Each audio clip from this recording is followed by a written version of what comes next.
우리 하나님 말씀은 갈라디아서 3장 말씀 보겠습니다.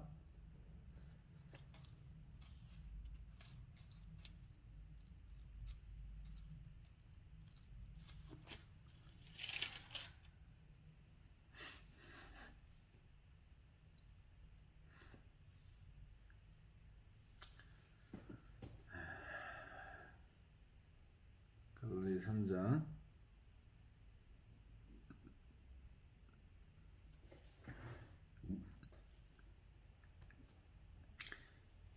3장 23절.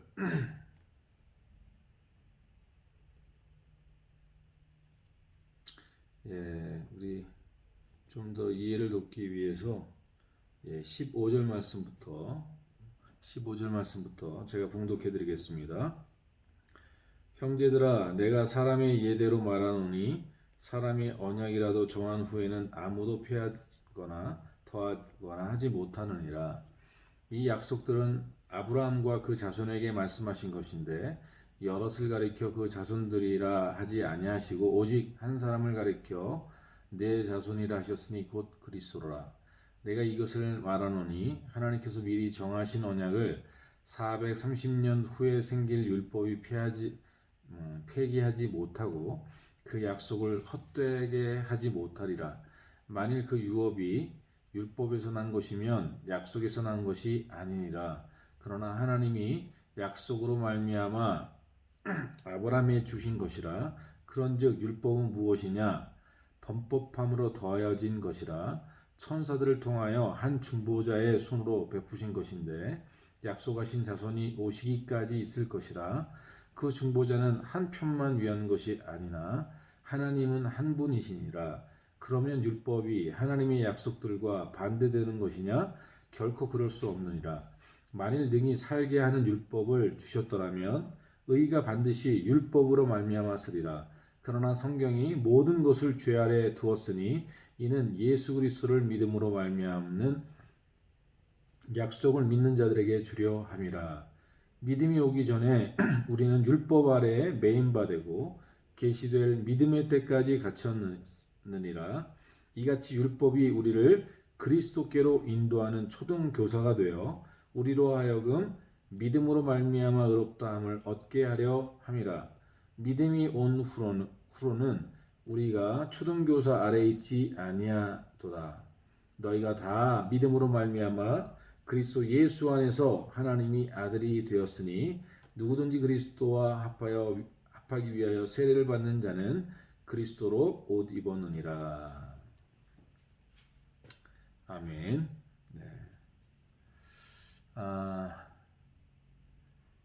부활의 날을 지나서 초대교회는 새로운 여정이 시작됐습니다.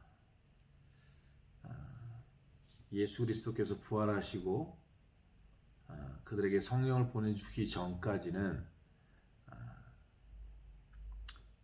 그 예수를 따랐던 그들의 믿음이나 그 모든 것들이 우리의 의지적인 믿음이고 인간적인 믿음이 있었다면 이제 부활하신 예수 그리스도를 만나고 나서 그들이 마가닥당에 모여서 예수님께서 말씀하신 대로 성령을 덧입는 성령의 충만함을 받는 그 자리까지 감으로 말미암아 이제 그들은 새로운 삶을 시작하게 됐습니다. 그게 바로 성령의 힘을 의지하고 성령 안에서 예수 그리스도와 연합된 삶을 살아갔습니다. 이전에는 성령의 도우심이 없이 예수를 따르는 예수의 말씀을 듣고 그 말씀대로 살아가는 나 자신의 그러한 모습이었다면 이제는 성령 안에서 예수 그리스도와 함께 연합해서 동행하는 삶을 살아가는 새로운 삶의 여정이 시작된 것입니다. 그래서 초대교회를 보면 예수님이 부활하시고 제자들에게서 나타나셔서 너희는 예루살렘을 떠나지 말고 내가 너희에게 지시할 성령이 임하기까지 기도하라 이렇게 말씀하셨죠. 그리고 그들이 성령이 임하고 나서야 비로소 복음을 전하고 최초의 순교자가 나오고 이렇게 예수 그리스도의 복음을 전하는 자들로 그들이 탈바꿈하게 됩니다. 이전에는 두려워 떨고 도망갔던 제자들이 목숨을 걸고 순교의 자리로 나가면서 복음을 전합니다. 그게 초대교회요. 그 초대교회가 1세기, 2세기, 3세기를 거쳐서 오늘 우리까지 이어져 오는 것입니다. 그래서 교회는 부활의 예수님과 성령의 충만함으로 이루어진, 그래서 그 예수 그리스도가 머리가 되고 몸된 교회 모든 성도들이 지체돼서 성령 안에서 하나가 되고 성령의 충만함을 덧입고 세계의 선교를 복음을 전하는, 이전엔 예수님이 육신을 입고 이 세상에 오셔서 갈릴리 마을로 유대 마을로 이렇게 복음을 전하러 다니셨던 사마리아로 이렇게 군대 지역적인 곳을 전하시고 주님의 사역을 하셨다면, 이제는 예수 그리스도가 머리된 교회를 통해서 전 세계에 주님이 일하시는 이러한 새로운 사역이, 새로운 삶이 교회와 성도들에게 열려진 것입니다. 근데 이러한 새로운 삶에 대해서 사도 바울은 오늘 이것을 뭐라고 얘기하냐면, 여러분 잘 알다시피 사도 바울은 유대인입니다. 정통파 유대인입니다. 베냐민 지파 사람입니다. 왕족이었습니다. 그리고 바리새파 중에 바리새파인 이 가말리엘 문화에서 수학했던 사람입니다. 그런 그가 구약에 대해서 얼마나 많이 알았고 그 율법에 대해서 얼마나 많이 알았겠습니까? 네, 그런 그가 이제 예수 그리스도 안에서 그가 담에색에서 꼬꾸라지고 예수님 만나고 사울이라는 사람이 바울이라는 사람으로 바뀐 후에 그는 분명한 깨달음이 있었습니다. 그게 뭐냐면 율법은 이스라엘 민족에게 있어서는 전부잖아요. 모세 율법. 율법이 전부잖아요. 이스라엘 백성에게 있어서는 율법이 구원의 터인데. 그래서 율법을 지키는 자들이 바리새인들인데. 근데 사도 바울은 알았습니다. 율법은 예수 그리스도 하나님의 의가 나타나기 전까지 몽학 선생이었다. 몽학 선생이 뭐죠? 눈먼 선생이죠. 예. 그 율법이란 왜 주셨냐? 사도 바울의 이야기로는 우리의 완악함 때문에 주셨다 이렇게 말합니다. 여러분 예전에는 그 이혼 증서를 써주는 것들에 대해서 그렇게 얘기하잖아요. 이스라엘 사람들이 여자를 취하고 싫으면 그냥 버리는 거예요. 그냥 자기 마음대로 취했다 버렸다. 그러니까 이런 일들이 너무나 자행되니까 법을 정한 거예요. 어떤 법을? 이혼 증서를 써주라 이렇게. 그래서 함부로 이혼을 하지 못하도록 이혼의 사유를 만들고 그 이유를 분명히 대야 이혼 증서를 써줘서 이혼할 수 있도록. 그렇지 않았으면, 그런 법이 없었으면 자유롭게 범죄했을 거 아니에요. 똑같은 거죠. 우리가 갖고 있는 법이라는 것은 어떠한 역할을 하냐면 억제시키는 거예요. 그런 일을 그 법 때문에 하지 못하게 만드는 거예요. 그 완악한 사람들의 마음을 붙잡아 놓기 위해서는 이 법이라는 것이 필요했다는 거죠. 지금 사도 바울이 얘기하는 건 율법은 우리의 완악함 때문에 하나님 주신 것이고, 본래는 우리 양심이 있어서 양심에 맞춰 살아야 되는데 이 양심이 화인 맞고 무뎌지니까 그것 가지고는 안 되는 거예요. 사람이 자기의 정욕대로 살고 자기 마음대로 사니까 율법을 줘서 그들을 절제시키고 그 억제시킨 거예요. 언제까지? 그리스도가 오시기까지라는 거예요. 근데 그리스도가 오신 이후에는 어떤 일이 벌어지느냐? 이제는 그리스도께서 이제 몽학 선생이 이끌어오던, 이제는 이 율법의 완성자요, 율법의 창조자가 되시는 예수 그리스도께 오셔서 완성하시고 온전케 하셔서 우리 안에서 그 하나님이 이미 오래전부터 약속하셨던 그 그리스도, 그가 오면 내 마음과 내 뜻을 알게 하리라고 말씀하셨던 그 어린 양, 여인의 후손이 뱀의 머리를 깰 것이라고 예언하셨던 그 그리스도가 오시면 우리 인간의 모든 문제들을 해결하시고, 그리고 인간의 그 모든 것을 율법과 우리의 모든 문제들을 해결하시고 우리에게 진정한 믿음과 진정한 구원의 길을 열어주시는 그분.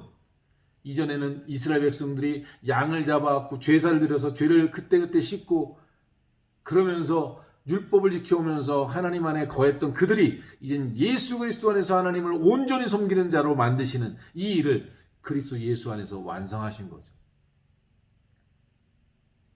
그러므로 이제 우리는 구약 시대에 있었던 그 많은 일들은, 우리 구약에 있는 구약의 성경들은 예수 그리스도 안에서 재해석되고 예수 그리스도 안에서 비추어지고 예수 그리스도 안에서 구약을 읽어야만 우리는 성경을 제대로 알게 되는 거예요. 그리스도의 시각이 아닌, 복음의 시각이 아닌 예수 그리스도께서 우리에게 삶으로 보여주셨던 그 삶의 모습들을 통해서 구약을 바라보고 율법을 바라보고 우리가 이해하지 않으면 우린 잘못된 길을 가고 있는 거예요. 아직도 몽학 선생의 이끌림을 받고 잘못된 길로 갈 수 있는 거죠. 이제는 예수 그리스도 안에서 성령이 우리 안에 주어지고 아담에게 임했던 그 성령의 그 하나님의 영이 이제 우리 안에 예수 그리스도로 말미암아 계시게 하신 거죠. 그래서 어떻게 해요? 이제는 온전한 믿음과 예수 그리스도 안에 있는 은혜의 그 신앙의 삶을 우리가 살아가게 된다는 것입니다. 저는 오늘날 교회가요, 이러한 하나님의 예수님의 부활이나 이런 예수님의 고난이나 그 예수님의 죽으심이나 이런 모든 것들이요, 종교화되어 있고 이성화, 지식화되어 있다는 사실을 우리가 놓치고 있습니다. 예수님 부활하셨지. 예수님 우리를 위해서 죽으셨지. 이제 성령을 우리에게 보내주셨지. 여러분, 이런 모든 것들을 여러분 우리가 믿는다라고 우리는 생각하고 있는데 정확하게 구분하면 안다라고 표현하는 게 더 맞을 수 있습니다. 그렇죠? 왜냐하면 믿는다라는 것은, 믿어졌다라는 것은 내 마음의 변화가 생겼다는 것과 동일한 거예요.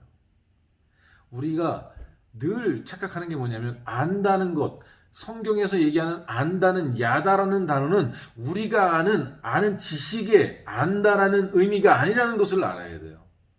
성경이 말하는 내가 이제 알았어 라고 얘기하는 그 야다라는 단어는 삶을 통해서 같이 부부가 같이 몸을 썼고 같이 부부가 생활하면서 10년 20년 살면서 그를 온전히 알아서 안다 라고 얘기할 때 그걸 야다라고 얘기한다는 거예요. 그냥 예수의 부활을 아는 지식이 아니라 부활한 그 부활이 내 마음에 느껴져서 내 삶이 예전에 내가 아니라 죽었던 내 안에 죽었던 영이 살아나는 이 부활이 내 안에서 역사하는 이것이 있는, 이게 진짜 아는 거죠. 그걸 예수가 나를 위해서 죽으셨어, 십자가에 죽으셔서 나의 죄 때문에 죽으셨어, 이 사실을 아는 사람은 그렇지, 고맙지, 감사하지. 그러나 그것이 가슴으로 내려와서 가슴으로 안 사람이 되면 대굴대굴 굴면서 이거 어떻게 된가, 나 같은 죄인을 위해서 주님이 죽으셨나, 이 역사가 일어나는 거예요. 이게 진짜 야다의 알미예요.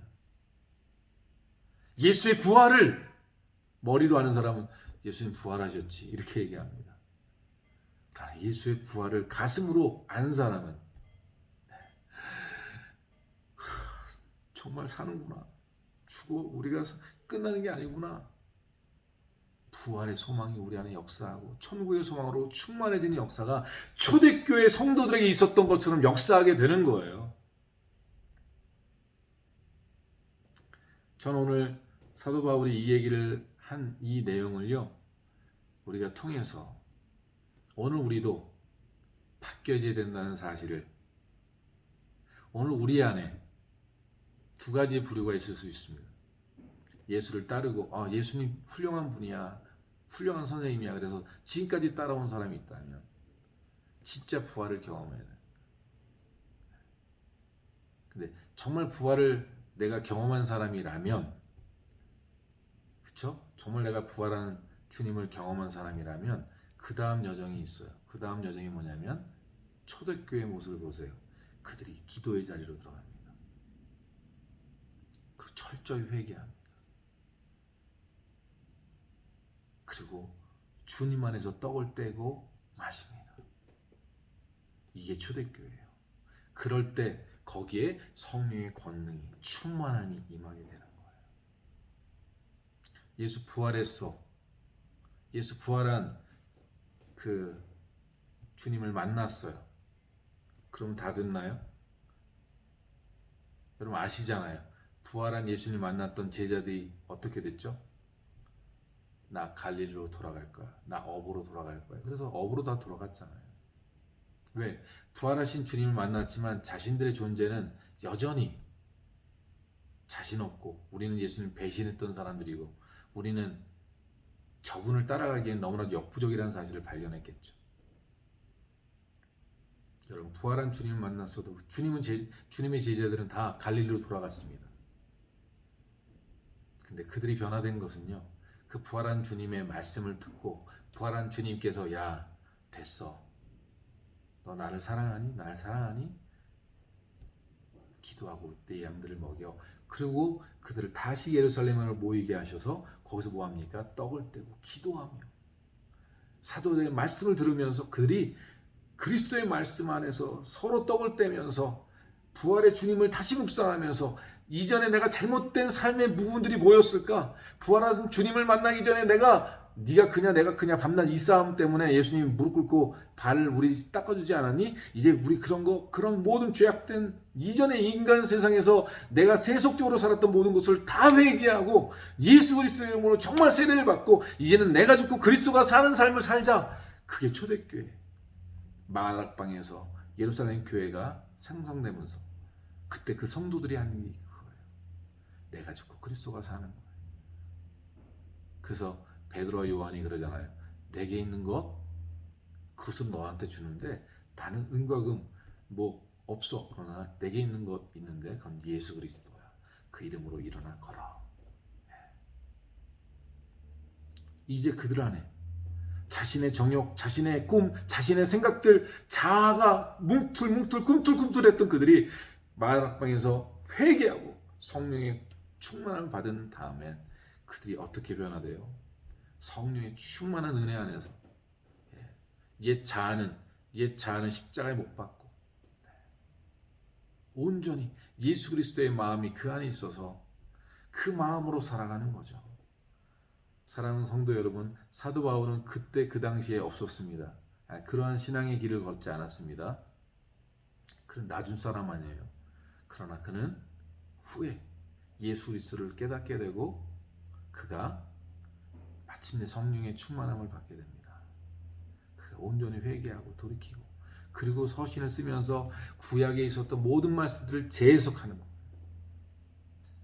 바울 서신은 구약의 모든 율법과 이 바리새인들의 모든 사고를 재정립해서 쓴 거예요. 그래서 성경의 서신 다 바울 사도가 쓴 거잖아요. 하나님이 그를 통해서 쓰실 수 있었던 것은 그는 바리새인 중에 바리새인이었잖아요. 유대인 중에 유대인이었잖아요. 그 모든 것을 깨달았던 거예요. 오늘 말씀이 그걸 얘기하는 겁니다.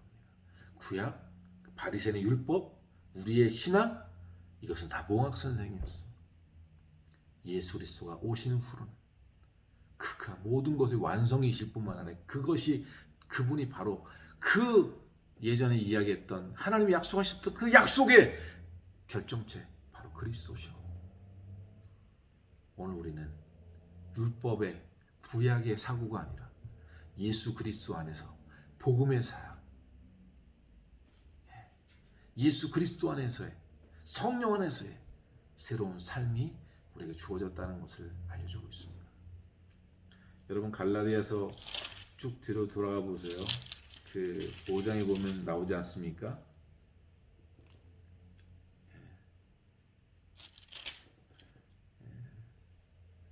16절 17절 보면 내가 이르노니 너희는 성령을 따라 행하라. 그리하면 육체의 욕심을 이루지 아니하리라. 육체의 소욕은 성령을 거스리고 성령의 육체를 거스리나니 이들이 서로 대적하므로. 그러면서 너희가 성령의 인도하신 바가 되면 율법 아래 있지 아니하니라 이렇게 돼 있잖아요. 사도 바울은 이 율법 몽학 선생의 그 시대를 이제 정리시킨 거예요. 오늘 우리가 이 시대를 끝내야 돼요. 이제 부활의 주님을 만나고 성령의 시대를 만나서 정말 우리가 예수 그리스도께서 우리에게 주신 복음의 신앙, 이 예수 그리스도가 우리 안에서 사도 바울과 베드로 초대교회 사도를 통해서 우리에게 가르쳐 주신 이 복음의 말씀 안에서 모든 성경들을 이해하고 살아가야 돼요. 그러려면 그 초대교회 사도들과 초대교회 성도들이 어떻게 그런 사람들이 되었느냐. 그들이 더욱더 모여서 성령을 받기 전에, 성령을 아직 받지 않았죠? 근데 그 부활하신 주님 만나서 뭐합니까? 예루살렘을 떠나지 않고 그들이 모여서 기도하면서 서로 사랑의 떡을 나누면서 서로 나누면서 오직 예수 그리스도께서 말씀하신 그 성령의 충만한 은혜를 얻고자 그들이 말씀을 떼고 떡을 떼고 교제하고 기도하고 회개하고 마침내 성령의 충만함을 얻게 되었습니다. 사랑하는 성도 여러분, 그냥 우리 부활하신 주님 우리 만났고 그분을 믿으니까 이제 됐어? 예, 아닙니다. 정말 그분을 만났다면 이제 우리는 어느 자리로 가야 되냐면 성령의 충만한 자리로 가기 위한 이 여정이 남아 있습니다. 이게 초대교회의 성령의 충만함과 부활하신 주님을 만났던 그 여정, 그 과정이 있습니다. 그들이 모여서 함께 힘써 기도하고 회개하고 정말 그리스도의 마음으로 그들의 주님이 가르쳤던 그 수많은 말씀들을 되새기면서 서로 사랑하고 연합하고 그리고 주님 앞에 온전히 회개할 때 그들에게 성령의 권능이 임했던 것처럼 이제 우리가 성령의 권능을 받는 자리까지 나가야 합니다. 여러분, 우리가 성령 안에 있다는 사실을 부인하는 것이 아닙니다. 우리는 이미 예수 그리스도 안에서 성령이 우리와 함께 하시고 계십니다. 그러나 이제 필요한 게 뭐냐면 그 능력이 우리 안에 역사하는 거죠. 마치 이스라엘 백성들이 출애굽을 해서 어린 양의 피를 문설주에 바르고 요단강을 지나서 광야로 들어가서 만나 맺히러 먹을 때 그들을 둘러쌌던 구름기둥과 불기둥이 뭐라고요? 구름 아래를 다니고 홍해를 지나고 이게 뭐라 그랬어요? 세례와 성령의 그 도우심 안에 성령의 보호하심 안에서 그들이 살아갔던 거예요. 오늘 우리가 예수 그리스도를 영접함으로 말미암아 이미 성령이 우리와 함께 하세요. 그러나 문제는 성령이 우리 안에 능력으로 역사하기 위한 과정이 바로 이 부활의 주님과 성령의 권능을 받는 이 사이의 과정이 우리에게 필요하다는 것입니다. 여러분, 이제 몽학선생의 신앙을 버려야 합니다. 지식으로 살아가는 신앙을 버려야 합니다. 아는 것으로 살아가는 것을 바꿔야 됩니다. 이젠 성령이 우리 안에, 주님이 우리 안에 충만하게 역사하는 이 신앙으로 우리가 들어갈 수 있도록 부활의 주님이 우리 안에서 역사하시는 우리 안에 이제는 내가 주인 노릇하고 살던 그 자리에서 이젠 내가 죽고 그리스도가 사는 바로 이게 사도 베드로가 얘기했던 예수 그리스도의 이름으로 세례를 받는 것입니다. 이러한 기도의 자리가 우리 안에 있어지길, 이 기도가 우리에게 그 무릎이 꿇려지고 주님 앞에 철저히 우리의 옛사람을 회개하며 나아가는 이 기도와 교제와 말씀의 자리가